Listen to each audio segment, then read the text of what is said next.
भारत जाते समय कुछ घंटे के लिए इस्लामाबाद में रुक जाओ, क्या सऊदी प्रिंस के सामने गिड़गिड़ा रहा है पाकिस्तान? क्या है मामला? तो वहीं दूसरी तरफ चंद्रयान 3 ने अब कौन सा कमाल दिखा दिया है। विक्रम लैंडर ने तो जिस तरीके से मूव किया है उससे दुनिया चौंक गई है। जानेंगे जियोपॉलिटिक्स में क्या कुछ चल रहा है, आइए जानते हैं इन खबरों को विस्तार से। भारत में G20 की मीटिंग हो रही है और इस G20 की मीटिंग के साथ साथ बहुत सारी कूटनीति राजनीति एक साथ चल रही है और इसी में एक हमने देखा कि किस तरीके से जिनपिंग ने भारत आने से मना कर दिया और अपने प्रीमियर को भेजा। उस पुतिन का ना आना तो लगभग तय था। पुतिन खुद भी भारत को मुसीबत में नहीं डालना चाहते थे।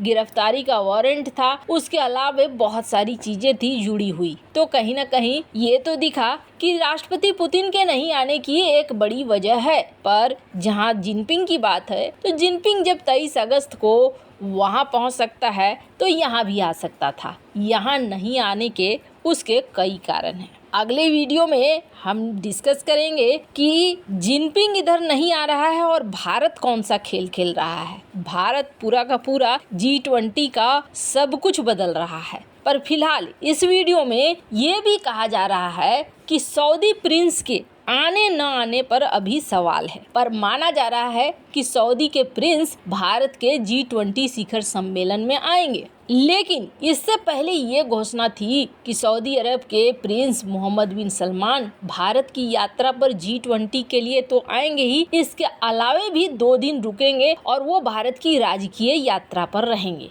अब यहाँ पर सारी चीजें देखिए, बाइडेन भी आ रहे हैं और बाइडेन छोटे समय के लिए नहीं आ रहे हैं, लंबे समय के लिए आ रहे हैं। यहाँ पर वो 5 से 6 दिन रुकने का इरादा रख रहे हैं। सारा कुछ ठीक रहा, इसका मतलब है कि G20 के साथ साथ बायलैटरल मीटिंग करना चाह रहे हैं बाइडेन और ये प्रोसेस लंबा चलेगा। कुछ इसी तरीके का सीन सऊदी प्रिंस के साथ भी है। आएंगे वो G20 लेकिन इसके बाद 2 दिन और रुकेंगे। सऊदी प्रिंस के साथ भी भारत के बायलैटरल MOU एग्रीमेंट साइन होने की बातें कही जा रही है। पर इन सब के बीच में पहले ये प्लान था कि सऊदी अरब के प्रिंस पाकिस्तान होते हुए भारत आएंगे। एकदम से आप अगर सोचेंगे कि सऊदी के प्रिंस छोड़ दे पाकिस्तान को तो ऐसा संभव नहीं है। पाकिस्तान जब खड़ा हुआ था ना, तब सबसे पहला देश समर्थन देने वाला सऊदी था। सऊदी ने पाकिस्तान के लिए बहुत कुछ किया। अब वो अलग बात है कि पाकिस्तान उन चीजों को संभाल नहीं पाया और उल्टा बाजवा ने सऊदी अरब के प्रिंस के साथ पंगे ले लिए। बात तो उस वक्त मीडिया में ये भी आने लगी थी कि सऊदी अरब के प्रिंस के तख्ता पलट तक की बात को बाजवा कह गए थे, जो सऊदी अरब के प्रिंस को अच्छा नहीं लगा था। और कुरैशी ने तो सीधे सीधे कह दिया था कि अब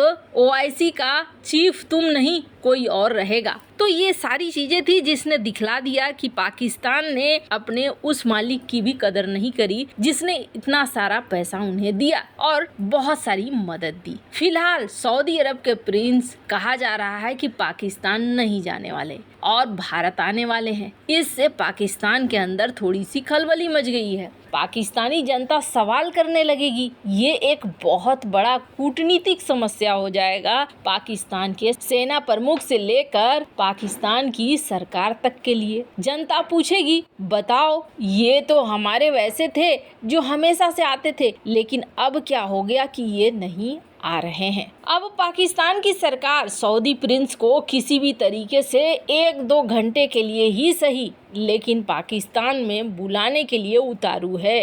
कहा जा रहा है कि अभी तक आधिकारिक संकेत नहीं मिला है कि सऊदी प्रिंस अपनी भारत यात्रा के दौरान पाकिस्तान में कुछ समय के लिए रुकेंगे कि नहीं रुकेंगे। लेकिन अगर ये यात्रा होती भी है तो मात्र कुछ घंटे के लिए होगी। पाकिस्तान सरकार बहुत मुश्किल से इस वक्त चाह रही है कि किसी तरीके से संतुलन बन जाए और सऊदी का प्रिंस यहाँ उतर जाए। अब जरा सोचिए, अभी केयर टेकर PM ने, स्क्रीन पर आप देख सकते हैं आर्टिकल, ये कहा कि सऊदी आने वाले सालों में $25 अरब का भारी भरकम निवेश पाकिस्तान के अंदर करने जा रहा है। अब ये कह रहा है, लेकिन सऊदी इस मामले में चुप्पी साधे हुए है। अब जरा सोचिए, कोई देश 25 अरब डॉलर का निवेश करने वाला है और उसके राष्ट्राध्यक्ष बगल में आते हैं, उसके घर में नहीं आते हैं, तो इसका मतलब हो जाएगा कि सरकार कुछ गड़बड़ झाला कर रही है। दाल में कुछ काला नहीं, पूरी दाल काली है। इसलिए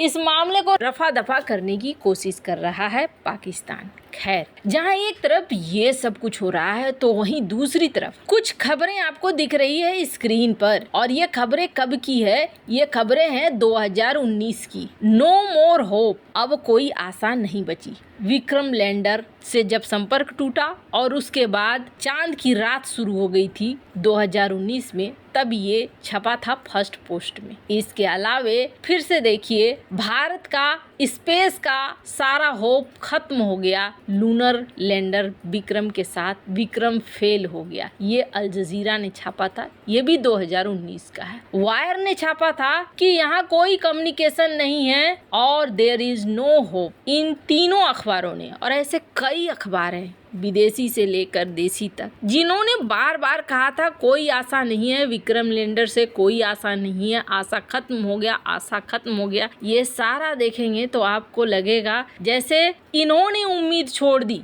लेकिन इसरो ने उम्मीद नहीं छोड़ी थी, और इसीलिए इसरो ने इस बार उसी एक्सपेरिमेंट का नाम दिया होप एक्सपेरिमेंट। इतना इन लोगों ने नो होप किया कि इन्होंने इसका नाम ही रख दिया ए होप एक्सपेरिमेंट। और यहाँ पर इन्होंने दिखाया करिश्मा, और ये छोटी मोटी चीज नहीं है, इसे हल्के में नहीं लीजिएगा। ये जो वीडियो देख रहे हैं आप, एक वीडियो को रिकॉर्ड किया गया और विक्रम लैंडर के द्वारा ही रिकॉर्ड किया गया। इसमें क्या हो रहा है कि थोड़े देर के लिए एक जंप होता है और जंप होकर विक्रम लैंडर वापस चांद की धरती पे आ जाता है। कुछ सेंटीमीटर के लिए ये जंप होता है और वापस से आता है। वैसे तो लगेगा ये कौन सी बड़ी बात हो गई, विक्रम लैंडर को इन्होंने वहां पे उछाल कर वापस अपनी पोजीशन पर ले आया, तो इसमें कोई खास बात है क्या? बहुत खास बात है। चांद पर आदमी भेजने की जो अपोलो की बात थी, उससे पहले अपोलो ने कुछ परीक्षण किया था। 1966-67 का वो समय था